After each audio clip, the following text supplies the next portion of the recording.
base, je suis infirmière, donc j'ai travaillé 18 ans à l'hôpital de Brive. Et là, je pars pour une formation en tant que pâtissière dans une grande école à Aurillac. J'avais besoin vraiment d'un renouveau. Ça faisait plusieurs années que je me posais des questions, mais entre un projet auquel je pensais, mais je ne me l'autorisais pas, et des choses plus d'évolution dans mon métier de base, j'étais un petit peu perdue, donc j'avais besoin vraiment de faire le point là où j'en étais, là où je pouvais aller et je voulais aller.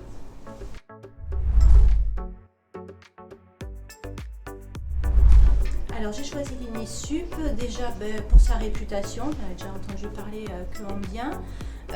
Et je sais aussi qu'ils connaissent le marché du travail, donc voilà, je voulais ce rapport quand même très avec des professionnels qui ont l'habitude et qui pouvaient vraiment me renseigner au plus proche de la réalité de terrain. En fait. Mon bilan de compétences, en fait, il y a eu plusieurs étapes. Déjà, je l'ai demandé, j'ai eu un premier entretien où on m'a expliqué le déroulement du bilan en lui-même, des techniques qui allaient être utilisées.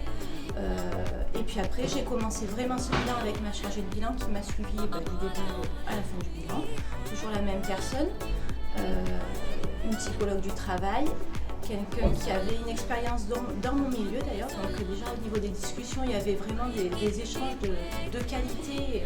On voyait qu'on avait côtoyé le même monde, entre guillemets. Et voilà, on a fait des tests de personnalité, on a beaucoup travaillé en fait sur réfléchir sur sa personne, sur sa vie personnelle, on va dire sa vie professionnelle, ses valeurs, voilà, plusieurs outils et surtout beaucoup d'échanges et de discussions.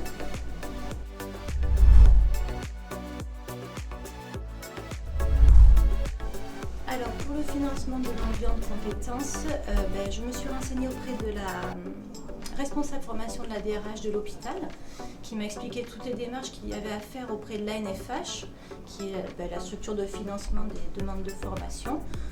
J'ai monté un dossier, il y a une commission, j'ai eu la réponse assez rapidement et mon bilan de compétences a été financé entièrement. Ce que je retiendrai du bilan de compétences, le plus important, ça a été la qualité des échanges, le travail sur moi-même. Je suis tombée sur une chargée de bilan qui je pense, même si elles sont certainement toutes bien, m'avait été bien choisie. Ça m'a permis, en fait j'avais une idée au départ et j'avais du mal à me l'autoriser, à faire peut-être le deuil de mon ancien travail, mon ancienne fonction et de passer à autre chose.